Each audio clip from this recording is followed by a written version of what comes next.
जैसा कि आपको पता है कि हम लोग अभी क्या पढ़ रहे हैं बुआ? घर्षण, फ्रिक्शन। घर्षण में सबसे पहला घर्षण पढ़ लिए थे, जिसका नाम क्या था? स्थिर घर्षण, स्टैटिक। और आज दूसरा है, जिसको क्या बोलते हैं बुआ? सीमांत घर्षण, जिसको इंग्लिश में कहते हैं बुआ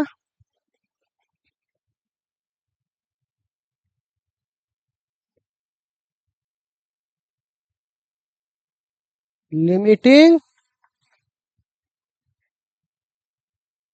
कौन सा फ्रिक्शन? Limiting friction. सुनिए गए, अल्लाह नहीं करो। देखो अब क्या होता है, जैसे मैं समझा रहा हूँ, ठीक है? क्योंकि कोई भी चीज तो आप प्रैक्टिकली उसको समझाइएगा तो समझ में आने वाला है। आप समझ के देखो कि अगर मान लो कि यहाँ पर एक कोई वस्तु रखा हुआ है, यहीं पे मैं देखता हूँ, ठीक है? ये एक वस्तु रखा हुआ है, ठीक है? अब मैंने इस पे बल लगाया 5 न्यूटन, ठीक है? मैंने इस पे बल आरोपित किया, एफ का मान। तो ये हम पे घर्षण, ये भी 5 न्यूटन हम पे लगाएगा। अब मैं इस पे लगाया 10 न्यूटन, तो ये कितना लगाएगा? 15। तो अच्छा, ऐसा तो नहीं है किसी वस्तु को अगर हम धक्का देंगे तो अनंत काल तक वो धक्का देते रहेंगे तो बैठले को बैठले रह जाएगा। एक समय तो ऐसा आएगा जहां पर अब उसको लिमिट पार कीजिएगा तो चलना चालू कर देगा। जिसको बोलते हैं आप चले वाला, और चले वाला, एक धक्का और मार चल जाता हूँ। गाँव में कहते हैं ना, चले वाला और एक धक्का और मार कस के, है ना? तो क्या होता है कि थोड़ा सा और कस के धक्का मारेगा तो चल देगा, ठीक है? तो कहने का मतलब, इस बल को लगाए तो इसने रोक दिया घर्षण ने, इसको लगाए इसने रोक दिया। अब अगर इस बल से ज्यादा लगाए तो अब यह चल देगा। क्या हो जाएगा बुआ? और आपको मैं बता चुका हूं कि जब रुका हुआ में घर्षण लगता है उसको स्थिर घर्षण बोलते हैं। कौन सा घर्षण बोलते हैं बुआ? स्थिर घर्षण। और ये है आरोपित बल। कौन सा बल? तो आरोपित बल जितना लगाओगे स्थिर घर्षण उतना लगेगा, लगेगा ना? क्योंकि यह वस्तु किस कंडीशन में है बुआ? स्थिर। लेकिन यह इसकी सीमा है। क्या है बुआ? इससे ज्यादा अगर तुमने लगा दिया तो ये वस्तु क्या हो जाएगा बुआ? जो कि हमको चलाना नहीं है। तो ये जो घर्षण है इसका ये महत्तम मान है कि नहीं? अब इससे ज्यादा स्थिर घर्षण नहीं हो सकता, क्योंकि इससे ज्यादा तुम लगा तो स्थिर के बजाय चल देगा। स्थिर के बजाय क्या हो जाएगा? तो वो चला जाएगा गतिज घर्षण में। कौन से घर्षण में? तो बोल सकते हैं स्थिर घर्षण के सबसे महत्तम मान को, बोलिए, बोल सकते हैं स्थिर घर्षण के कौन से मान को? महत्तम मान को क्या बोलेंगे हम लोग? सीमांत घर्षण। इतना बात समझ में आ गया? तो लिखिए तो आप लोग सीमांत घर्षण की परिभाषा लिखिए। स्थिर घर्षण के, स्थिर घर्षण के महत्तम मान को, स्थिर घर्षण के महत्तम मान को सीमांत घर्षण कहते हैं। कौन सा घर्षण बउआ? सीमांत घर्षण कहते हैं। स्थिर घर्षण के महत्तम मान को कौन सा घर्षण कहते हैं बाबू? सीमांत घर्षण कहते हैं। ठीक है बउआ? कौन सा घर्षण?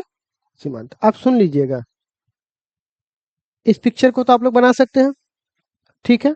बना लीजिए, उसके बाद इसका फॉर्मूला लिखवाते हैं।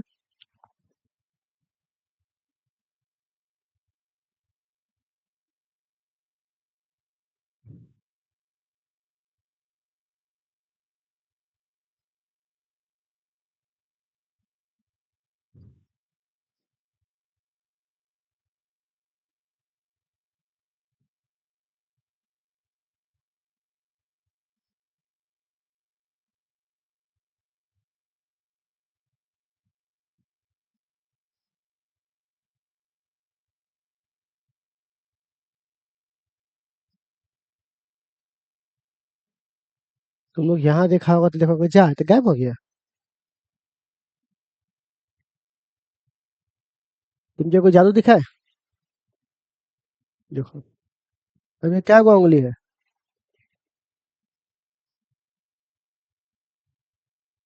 देखा, किसी को बताते नहीं है ये बात। देखो आगे बढ़े, और इससे ज्यादा सीखना हो तो तुरंत हमसे बात कीजिएगा, ठीक है। आगे बढ़ू बाबू। बउआ, अब देखो, यहाँ देखो। अब किस वस्तु के पास कितनी सीमा है, कितना बल वो सह सकता है, वह इस बात पे डिपेंड करता है। एफ किसके समानुपाती है बउआ? नॉर्मल के। किसके समानुपाती है?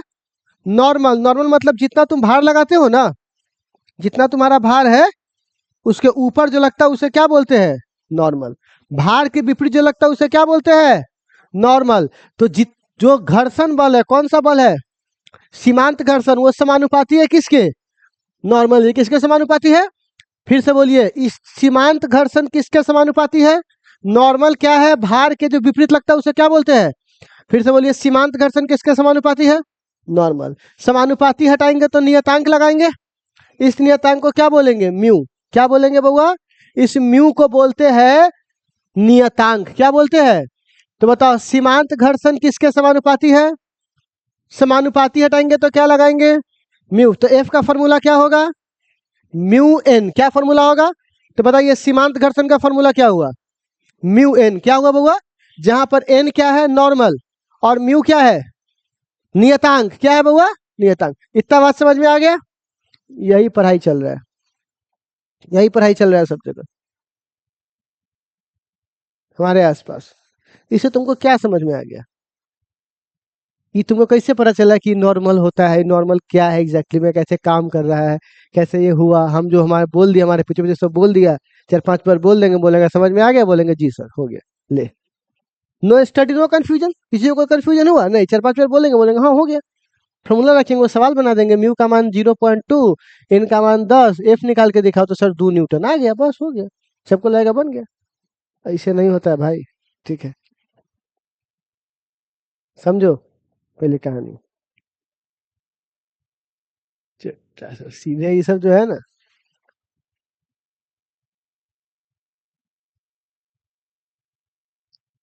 एक वस्तु है मास, ठीक। जितना भारी मास होगा हमको उतना ज्यादा बल लगाना पड़ेगा। मतलब क्या हुआ? जितना ज्यादा मास होगा उसके पास घर्षण से हमको रोकने की क्षमता ज्यादा होगी। मतलब उसका कौन सा घर्षण किस पे डिपेंड करेगा? किस पे डिपेंड करेगा? गलत। अब पूछो क्यों? पूछो क्यों? अच्छा, अगर मान के चलिए एगो मास है 100 केजी के या 10 केजी के मास है, उसको हम इस जमीन पे रख देंगे और उसको बर्फ पर रख देंगे। किस पे रख देंगे बुआ? तो क्या दोनों पर ढकेलने के लिए समान बल लगाना पड़ेगा? है? अच्छा, एगो मास को यहाँ रखेंगे, एगो को चांद पे रखेंगे, तो चांद पे गुरुत्वाकर्षण कम है, तो एक ही मास है, लेकिन वहां पर बड़का से बड़का मास को में से ठेल के भगा सकते हैं, लेकिन यहाँ पर ऐसा हम। तो उसके साथ जी भी डिपेंड करता है कि किसकी ग्रेविटी कितनी ज्यादा है। ग्रेविटी का मतलब क्या होता है? कस के पकड़ के रखना। तो जितना कस के पकड़ के रखेगा उतना धक्का देने में हमको दिक्कत होगा, और जितना हल्के फुल्के पकड़ेगा उतना उसको धक्का देंगे तो आगे भाग जाएगा। तो इसके साथ मास के साथ जी भी जुड़ जाएगा, यानी एम जी। एम जी को वेट कहते हैं। क्या कहते हैं? वेट। तो बताइए, एफ किस पे डिपेंड करता है? वेट पर। जितना ज्यादा वेट होगा उतना ही ज्यादा इसके पास क्या होगा? एफ। गलत। अब बताते क्यों। एक ट्रक है, ठीक है, एक ट्रक है, मोटरसाइकिल है, उसको सीधा जमीन पर ठेलो, तब तो आपको कुछ बल लगेगा उसको, और उसको ढुलकौआ पर से ठेलो तो क्या सेम बल लगेगा? क्या दोनों के पास घर्षण सेम होगा? अगर घर्षण सेम होता दोनों के पास तो हमको रोकता ना वो, कि भैया हम रोकेंगे। तो समतल जमीन पे कम रोक, ज्यादा रोकता है, और ढुलकाव वाले पे कम रोकता है। तो अब होता क्या है एग्जैक्टली में, सो देखिए। एमजी के उल्टा जो लगता है उसको बोलते हैं उसका नॉर्मल फोर्स। क्रिया, अक्रिया के विपरीत क्या हुआ? प्रतिक्रिया। अच्छा, आपको मैंने पढ़ाया था, ये कहानी आपको याद होगा, थीटा। अच्छा, ये मास है, तो आपको पता है गुरुत्वाकर्षण ऐसे लगता है, याद आया? M G. तो इसके दो भाग तोड़ते थे, एक ऐसे और एक ऐसे, याद आया? तो जब ये नीचे आता था तो उसको बोलते थे mg साइन थीटा, बोलना। और इसको क्या बोलते थे? mg cos theta. और नॉर्मल कहाँ लगता था? ऊपर की ओर, तो इसको क्या बोलते थे? नॉर्मल। ठीक, यहाँ का नॉर्मल मजबूत होगा और यहाँ का नॉर्मल कमजोर होगा। पता है क्या है? क्या है कि इसका पूरा भाग यहाँ पर इसके विरोध में लगता था, लेकिन अब इसके पैसा का कितना हिस्सा हो गया है? एक कौन खा गया और एक कौन खा गया? तो क्या ये मजबूत रहा? क्योंकि इसका कुछ भाग कौन खा गया और कुछ भाग कौन खा गया। तो इस कमजोर को दबाने के लिए कमजोर चाहिए होगा और मजबूत को दबाने के लिए मजबूत। तो कहाँ का नॉर्मल मजबूत होगा? यहाँ का। और यहाँ का नॉर्मल क्या होगा? होगा कि नहीं होगा? तो इसके भार पर डिपेंड नहीं करता, भार तो इसका भी mg है और भार तो इसका भी mg है। यह डिपेंड करता है किस पर बउआ? इसके नॉर्मल पर। यहाँ का नॉर्मल मजबूत है इसीलिए ज्यादा बल लगाना पड़ा, और यहाँ का नॉर्मल कमजोर है इसीलिए। कोई पूछेगा अच्छा नॉर्मल जो बोल रहे हैं भार काहे नहीं बोल सकते हैं? क्योंकि भार बट जाएगा। एक ट्रक 100 kg का है मान के चलते हैं, तो 100 kg समतल जमीन पे अलग तरह से व्यवहार करेगा और चढ़ाई पर अलग तरह से व्यवहार करेगा। करेगा कि नहीं करेगा? लेकिन क्या ट्रक का भार बदल गया? ट्रक का भार तो यहाँ भी 100 है। तो खाली अगर तुम भार लेकर चुप बैठ जाओगे तो तुम्हारा आंसर कभी सही आने वाला। वह भार किस तरह से है, यानी भार का तरह कौन बताएगा आपको? तो बताओ, घर्षण सीमांत घर्षण किसके समानुपाती है? क्योंकि मास बोलिएगा तो जी बुरा मान जाएगा, जी बोलेगा कि हम अगर बदलेंगे तो तुम्हारा पूरा वैल्यू क्या हो जाएगा? बदल जाएगा। और भार बोलेंगे तो फिर कौन बुरा मान जाएगा? क्योंकि ढुलकाई पे भार अलग तरह से व्यवहार करता है और सीधाई पे भार अलग तरह से व्यवहार करता है। अब आपको ये बात समझ में आया? पहले वाले और इस वाले पढ़ाई में कुछ अंतर है। पहले वाले में क्या था, ये कोई दिमाग की जरूरत थी आपकी, क्लास हल्ला कर रहा है चिल्ला रहा है कोई फर्क नहीं पड़ता, हम डटवा के तुमको सिखा देंगे। लेकिन इस वाले के लिए मास्टर की बौद्धिक समझ भी होनी चाहिए, आपको समझाने का तरीका भी चाहिए, और प्लस आपका भी शांत रह के सुनकर समझना पड़ेगा। इसमें हमारे और आपके दोनों का कोऑर्डिनेशन चाहिए। लेकिन उसमें ऐसा कुछ था, तुम हल्ला करते रहो, मुरेठा भागो, मोबाइल चलाओ, कोई दिक्कत नहीं, चलो डटवा के हो जाएगा काम। ये है एजुकेशन सिस्टम। तो किसको पढ़े आसान लगेगा? वहां को आसान लगेगा, ये वाला थोड़ा मुश्किल लगेगा। कि अगर कोई मिस कर गया कि ये कैसे तोड़ा, कब तोड़ा था, नहीं आए थे उस दिन हम क्लास, तो दिक्कत होगा। लेकिन फिर पढ़ने लिखने वाला को फिर मजा आएगा, उसको लगेगा हाँ, अब हमको कुछ समझ में आया। लेकिन उचक्का से क्या लगेगा, ना ना ना बाप रे बाप बड़ी भारी पढ़ाई छे। तो ऐसा ऐसा बात नहीं कि हमको वो पढ़ाई पढ़ाना नहीं आता, वो भी आता है, लेकिन वो जानबूझ के छोड़ देते हैं कि तू लोग पढ़ा ले। देखिए सब मास्टर जो पढ़ाता है ना, हमारा सा नजर नीचे, उसको पता है कि हम क्या कर रहे हैं और हमको भी पता है कि वो क्या कर रहा है, लेकिन उसको भी पता है कि बच्चे लोगों को जाने दो, होता है तो होता है। ठीक है, तो ये सारी सिस्टम है। तो आपको ये पूरी कहानी समझ में आई कैसे काम करता है? अच्छा, इसीलिए तो घमंड से पैसा मांगते हैं कि पैसा लेबू तो लेबू 6,000, क्योंकि जिसको एक बार मेरा पढ़ाई समझ में आ गया, सुन लो एक बात आप समझ लो बुआ, बासमती चावल जो एक बार खा लिया, अब उसको मोटका चावल ले जाओ वो नहीं खाएगा, जो नहीं खाया जिंदगी में वो कोटे वाला लेके पड़ल रहेगा। तो जो एक बार जिसको समझ में आ गया वो कहीं से पैसा लगा पड़ेगा। ये 12th में भी देखिएगा, आज भी पूरा सब बोल चुका है कि हम 11th वाला को पैसा नहीं मांगना, हम आज भी सीना पर चढ़ के पैसा लेते हैं। अब प्रतिदिन स्टाफ लगाते हैं, बाहर निकाल। जो नहीं पढ़ेगा, जो नहीं पढ़ना मेरे वजह से भी नहीं पढ़ेगा, और जिसको समझ में आएगा वो पैसा देके पढ़वे करेगा, बेसिक बात है। अब समानुपाती हटाने पर क्या लगाते हैं? अच्छा म्यू क्यों लगाए, आप बताइए म्यू क्यों लगाए? म्यू लगाते वो तो लगाते हैं, पर क्यों? इसका कारण समझिए। यह ढुलकौआ वाला जगह है, और एक बार इस ढुलकौआ वाला जगह पर सुन लो गिट्टी रख दे और एक बार उसको पिचिंग कर दे, तो किस पे आना आसान होगा? पिचिंग वाले पे नीचे आना आसान होगा, गिट्टी वाले पर क्या होगा? मुश्किल होगा। तो उस सतह की प्रकृति क्या है? किसकी प्रकृति? सर जी धक्का देने में पता है, इसको धक्का देना आसान है, लेकिन इसको धक्का देना, अच्छा इसको आसान बना दे। अगर इसके ऊपर हम अथी डाल दे, बर्फ का सिला डाल दे, अब बर्फ के ऊपर फिर बर्फ का सिला, तब बर्फ के सिला को बर्फ को उस सिला के ऊपर जब धक्का देंगे तो हल्को से नहीं ठेलेंगे तो ठेला जाएगा। बात समझ में आ रहा है? क्योंकि मैंने क्या बदल दिया, उसकी सतह की प्रकृति बदल दी। क्या बदल दी बउआ? और सतह की प्रकृति जो है वह कौन बताएगा बउआ? ये नियतांक। तो म्यू यहां क्या बताएगा? किसकी प्रकृति? और सतह की प्रकृति बदलने वाली, जो लोहा है वो लोहा ही रहेगा, जो बर्फ है वो, जो अलकतरा है वो वो बदलने वाली, इसीलिए नियतांक है कि नहीं। म्यू का मान बर्फ के लिए अगर 1 होगा तो हमेशा जिंदगी में पूरे बर्फ कहीं भी मिलेगा, उसका वैल्यू कितनी होगी। अगर ईंटा का अगर 10 होगा तो हर जगह वैल्यू कितनी होगी, 5 होगा तो हर जगह कितना होगा। बात समझ में आ रहा है। तो ये वैल्यू बदलने वाला, इसीलिए इसको नियतांक कहते हैं। क्या कहते हैं बुआ, क्योंकि इसकी वैल्यू बदलने वाला। तो म्यू को हम लोग क्या बोलते हैं बुआ, नियतांक। और एन को क्या बोलते हैं बुआ, नॉर्मल। क्या बोलते हैं बुआ, और इसकी वैल्यू कितनी होती है,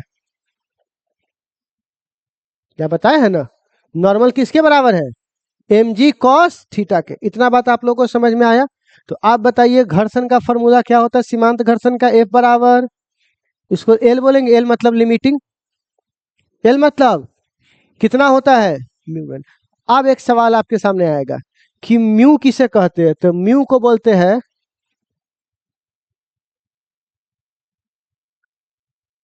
बउआ हल्ला नहीं कीजिएगा, पढ़ा रहे मूड में तो थोड़ा ध्यान से सुनिएगा। सीमांत घर्षण का गुणांक, ठीक है, जिसको म्यू कहते हैं। ठीक है, ठीक है। तो सीमांत घर्षण का गुणांक, तो बताओ तो म्यू बराबर क्या फॉर्मूला होगा।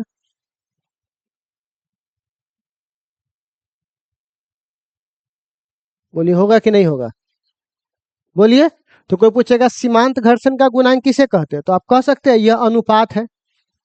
किसका अनुपात है बउआ, सीमांत घर्षण का और अभिलंब का। किसका बउआ, सीमांत घर्षण का, अभिलंब मतलब नॉर्मल, अभिलंब मतलब नॉर्मल, ठीक है ना।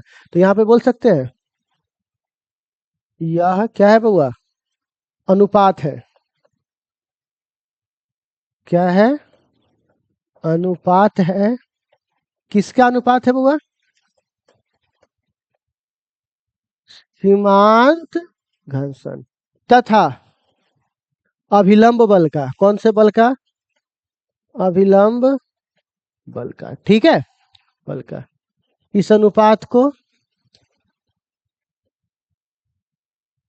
इस अनुपात को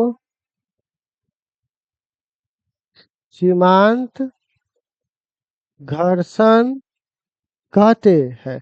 अच्छा, इसके इससे किससे सूचित करते हैं, म्यू द्वारा क्या करते हैं बुआ, ठीक है, पहला सवाल, ठीक है।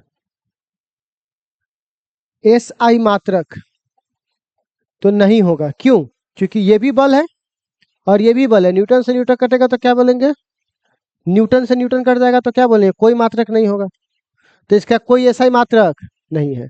अच्छा, इसका बीमा, बीमा भी नहीं होगा, क्योंकि ऊपर भी बल है और नीचे भी क्या है, बल है। तो बल से बल कटेगा तो कोई मात्रक। अच्छा, यह निर्भर करता है। अच्छा बताओ, बल को दो, घर्षण को 2 गुना करेंगे तो म्यू कितना गुना हो जाएगा, गलत। अभी तो बोले यह नियतांक है, यह बदलने वाला।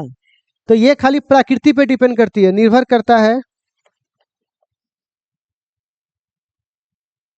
सतह की प्रकृति पर। किस पे होगा, सतह की प्रकृति पर। रबर रहेगा तो अलग तरह से व्यवहार करेगा और लोहा रहेगा तो अलग तरह से व्यवहार करेगा। तो इतना बात आप लोगों को समझ में आया, इसको समझने में कोई दिक्कत, वापस मैं आपको समझा देता हूं कि कोई पूछेगा सीमांत घर्षण किसे कहते हैं, तो आप तुरंत वहां पे बोलिएगा कि हाँ, स्थिर, क्या बोलिए,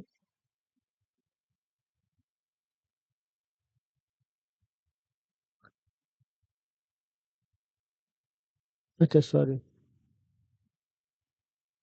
ठीक है, परिभाषा, ठीक है। अब इसमें कोई पूछेगा, एक बात बताइए, सीमांत घर्षण हमेशा बड़ा होगा या बराबर होगा किसके बउआ, स्थिर घर्षण के सबसे महत्तम। तो महत्तम मान क्या होता है, या तो बराबर होगा और या तो उससे क्या होगा, छोटा होगा। तो ये हमेशा बड़ा होगा, कौन सा घर्षण, लिमिटिंग फ्रिक्शन हमेशा बड़ा होगा या बराबर होगा किसके, इसको क्या बोलते हैं, स्थिर। कौन से घर्षण से बउआ, स्थिर घर्षण। तो इतना बात आप लोगों को समझ में आया। तो चलिए आप बताइए सीमांत घर्षण किसे कहते हैं, एक बार पढ़कर, किसके क्या होता है यह, स्थिर घर्षण के महत्तम मान को क्या बोलते हैं? अच्छा, सीमांत घर्षण का फॉर्मूला एफ किसके समानुपाती है? किसके बउआ? नॉर्मल के। अच्छा, समानुपाती हटाएंगे तो क्या लगाएंगे? इस म्यू को क्या बोलते हैं? इसका एक और नाम है, क्या बोलते हैं उसको? किसे कहते हैं? यह अनुपात है, किसका अनुपात है? और किसका? अभिलंब बल का। इसी अनुपात को हम लोग क्या बोलते हैं? अच्छा, इसका कोई ऐसा मात्रक होता है? बीमा होता है? यह किस पे निर्भर करता है बुआ? और लिमिटिंग हमेशा बड़ा होता है किससे? या बराबर हो सकता है, बराबर महत्तम पर होगा और उससे या तो ये बड़ा होगा। इतना बात समझ में आ गया? चलिए इसको नोट कर लीजिए, इस पे क्वेश्चन हम लोग कल करेंगे, ठीक है बच्चे लोग? इसको नोट कर लो सब लोग।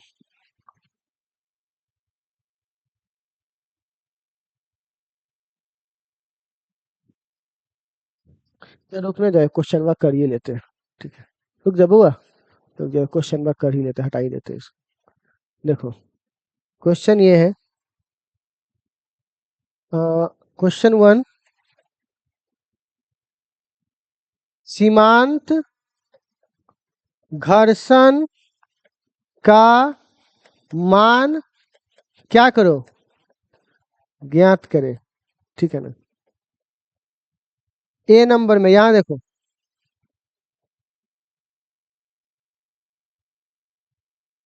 कितना केजी है? और म्यू का मान है 0.25, ठीक है? तो कितना बल लगा के हम इसको चला सकते हैं, क्या हमसे क्वेश्चन पूछा है ये। अब दूसरा बी में,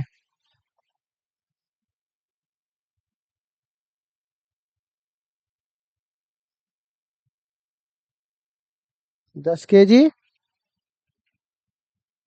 60 डिग्री, 0.4, ठीक है? तो मैं कुछ क्वेश्चन बना के पहले आपको मैं सिखा देता हूं कि कैसे बनाना है। तो इसका हल देखिए, हल। आप बताइएगा बुआ, सबसे पहली पहला सवाल में हमको लिमिटिंग फ्रिक्शन का फॉर्मूला क्या होता है, जरा बताओ तो। म्यू गुने नॉर्मल, यही ना फॉर्मूला पढ़ा है अभी। अब बताओ तो म्यू का मान इस क्वेश्चन में कितना है? अच्छा, और जब कोई वस्तु सीधा रखा रहता है तो आपको बताया है ना, सीधा रखा हुआ वस्तु का नॉर्मल mg होता है, बताया है ना अभी यहाँ पर। सीधा रखा हुआ वस्तु का नॉर्मल क्या होता है? m। 0.25, मास का मान बोलिए। और जी का मान भी 10 होता है कि नहीं होता है? जी का मान बताने की जरूरत नहीं है। तो आप बताइए हमारा कितना बल यहाँ पर हो गया? 25 हो जाएगा, देखिए तो कितना न्यूटन बल लगाएंगे तभी रुका रहेगा? 25 न्यूटन तक ये सहेगा। और 25 से तन को ज्यादा हुआ तो ये क्या हो जाएगा बुआ? चल देगा। तो इसकी सबसे लिमिटिंग वैल्यू कितनी है बुआ? 25। अगला देखिए बी, अब बताइए इसका भी फॉर्मूला क्या होता है? म्यू गुने नॉर्मल। अब बताओ इसका नॉर्मल के फॉर्मूला में mg cos थीटा होता है कि नहीं होता है, सो बताइए। आपको बताया है ना कि जब कोई वस्तु टेढ़ा रहेगा तो इसका नॉर्मल क्या होगा? mg cos थीटा के बराबर। अभी ना बताया है, सीधा पर mg या टेढ़ा पर mg cos थीटा। बताओ म्यू का मान कितना है? 0 m का मान 10, जी का मान और cos 60 डिग्री का मान 1/2। तो अब बताइए ये हो जाएगा 40, और ये 2 से कट जाएगा तो कितना हो जाएगा? 20। तो कितना न्यूटन लगा के हम इसको चला सकते हैं? 20 न्यूटन लगाकर रोकने वाला है। इतना बात समझ में आ रहा है? ठीक है, चलिए।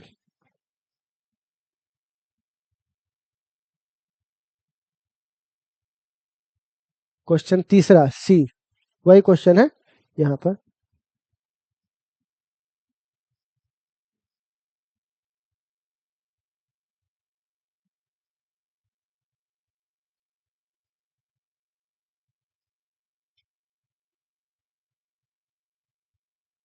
चार केजी,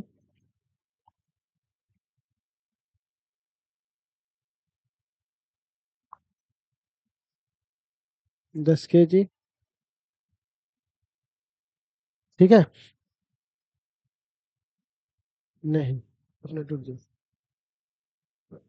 हाँ, ये है 10 केजी, इसको मान लो, ठीक है? 6 केजी, ठीक है? और ये है 10, और ये है 60, यहाँ देख लीजिए। और म्यू का मान है यहाँ पर 0.4। कितना है बुआ? 0.4, ठीक है? और ये मान के चलो हमारे पास है 2 kg। कितना है 2। और ये हमारे पास 20 kg। चलिए एक 20 kg का ऑब्जेक्ट रखा हुआ है, ठीक है। और ये कितना केजी है बउआ, 2 kg, ठीक है। अब बताइए इसमें कि क्या इसको खींच पाया कि नहीं। तो पहले ये देखिए ये कितना से खींच रहा है इसको, कितना से, 20 न्यूटन से। कितना न्यूटन से, 20 न्यूटन से। और ये कितना से नीचे गिर, पहले पहले घर्षण इसको कितना रोकेगा जब ये नीचे जाएगा। तो अभी रुक जाओ, इस तरह के सवाल बनाओ ना तभी आप में बहुत सारा कॉन्सेप्ट लग जाएगा, ठीक है। तो मैं सिंपल ही सवाल आपको देता हूँ। ये लीजिए, ये एक वस्तु है, यहाँ पर है, यहाँ पे 3 kg लटका हुआ है। कितना केजी है, 3। इसका ये कितना है बुआ, 60। कितना है बुआ, 60। अब ये है कितना केजी यहाँ पर, ये सब ज्यादा हो जाएगा। इसमें प्रॉब्लम ये होगा ना कि हमको 2-3 फोर्स लगाना पड़ जाएगा, तभी इसको हम देते हैं इस सवाल को, क्योंकि ये आपको प्रॉब्लम क्रिएट करेगा, ठीक है। अभी आप इतना समझो, इंक्लाइन से अच्छा सीधा वाला देते हैं। ये एक टेबल है, इस टेबल पर एक वस्तु रखा हुआ है, कितना केजी का, 2 kg का। ये वस्तु है 6 kg का। कितना केजी का, 6 kg का, ठीक है। और ये है 0.3 म्यू का मान, इसका मान म्यू का मान। तो आपको बताना है कि इसका त्वरण क्या है। क्या ज्ञात करे बुआ, त्वरण ज्ञात करे। तो सबसे पहले त्वरण कब आएगा, जब इसमें मोशन होगा। कब आएगा, जब इसमें क्या होगा, मोशन। अब एक बात बताइए, यह किस बल से नीचे खींच रहा होगा, mg। mg मतलब cos थीटा कहाँ होगा, इस टेढ़ा थोड़ी ना जो cos थीटा होगा। sin थीटा कहाँ से आ जाएगा, सिंपल रहेगा ना ये। तो सीधे क्या हो जाएगा, 2 गुने जी का मान कितना हो जाएगा, 10। यानी कितना न्यूटन, 20 न्यूटन से वो कहाँ खींच रहा है, नीचे। अब बताओ, घर्षण इसको नहीं जाने देना चाहेगा। अगर ये प्लेन होता तो भाग गया होता, लेकिन घर्षण है तो बोलेगा हम जाने नहीं देंगे। तो घर्षण इसके उल्टा गति बल लगाएगा। घर्षण हमेशा उल्टा लगाता है ना, घर्षण कैसे लगाता है, उल्टा। तो आप बताइए एफ एल का फॉर्मूला क्या होता है, म्यू। और जब कोई चीज सीधा रखा हुआ तो उसका मान एम जी होता है, बोले है ना। आप बताइए तो म्यू का मान कितना है, एम का मान, जी का मान 10। तो कितना हो जाएगा ये, 18 न्यूटन। नहीं रुक जा, फिर भी मोशन कर लेगा ये। मोशन कर लेगा, इसको बदल देते हैं मास का मान, ठीक है। मास का मान मान के चलिए 9 कर देते हैं, ये 8 कर देते हैं, ठीक है ना। 8, तो मास कितना केजी है, 8। तो 8 3 कितना हो जाएगा, 24। तो आप बताइए, अगर ये 8 केजी का वस्तु होगा तो ये कितना न्यूटन बल लगाएगा। तो सुनो, ये 24 के बाद हिलना चालू करेगा। यह कितना तक रोक सकता है, तुम 25 लगाओगे तो ये चल जाएगा, लेकिन 24 तक ये डोलने वाला। और तुम कितना लगा रहे हो, क्या इसमें गति होगा, क्यों, क्योंकि तुम इसके लिमिट को पार, अभी लिमिट के अंदर हो तुम, ठीक है ना। इसी के लिए इसमें कोई गति, तो कोई गति नहीं होगा। तो ए बराबर 0 होगा कि नहीं होगा, जब गति नहीं हुआ तो ए बराबर क्या होगा, 0। तो आई थिंक आपको इस पे न्यूमेरिकल समझ में आ रहा है कैसे काम करना है हम लोगों को। तो आपको जब तक इसके लिमिट को पार नहीं करोगे तब तक तुम इस पर मोशन। और लिमिट का फॉर्मूला क्या है, म्यू गुने नॉर्मल। नॉर्मल में मान एम जी कब होगा, जब सीधा रखा है। और एम जी कॉस थीटा कब होगा, जब टेढ़ा रखा है। ठीक है बच्चे लोग, इतना बात समझ में आ गया। तो चलिए आप लोग एक काम करेंगे, अब आप इसको नोट करेंगे, कैसे करेंगे वो आप समझिए। हाँ बोलिए। हाँ 1 मिनट, हाँ 1 मिनट रुको ना, पहले सवाल पहले करने दो ना। बराबर, देखो सबसे पहली बात, कोई पूछेगा इस पे घर्षण कितना लग रहा है, तो बोलिएगा 20। स्थिर घर्षण के मान कितना है, 20। सीमांत घर्षण हम इसलिए निकालते हैं कि सीमांत घर्षण निकाल के तुमको पता चला कि चलेगा कि नहीं चलेगा। स्थिर घर्षण लगेगा, ये कब आइडिया आया, सीमांत इसकी सीमा कितनी है। तो सीमा निकाले कितना रख लिए हम, 24। लेकिन इस पे 24 न्यूटन लग नहीं रहा है, इस पे लग कितना रहा है, 20 है। क्योंकि 20 से धक्का दे रहा है तो 20 रहेगा, 21 रहता तो 21, 22 रहता तो 23 रहेगा, तो सीमांत घर्षण बता तो तुम्हारी औकात कितनी है। जैसे बैंक बैलेंस में है ना, तुम्हारे पास 5 लाख रुपया बैंक में, कौन थोड़ी ना वो तो खर्चे कर लेगा, उसमें से कितना निकालना है। तो ये औकात बताता है कि कितना तक ये लगा सकता है, ठीक है। अब कुछ बच्चों ने इसमें बोला कि सर हमको है ना जो धरा हुआ है दिखेगा नहीं है, ठीक है ना। तो ये लीजिए आपके लिए सेवा का मौका है कि ना बुझा रहा है। हैं? नहीं बुझा रहा है तुम लोगों को? तो लगता है स्पेशल।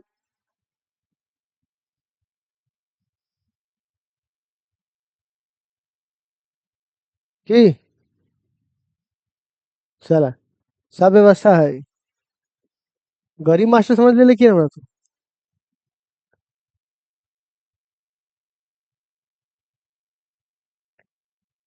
नारायण नारायण।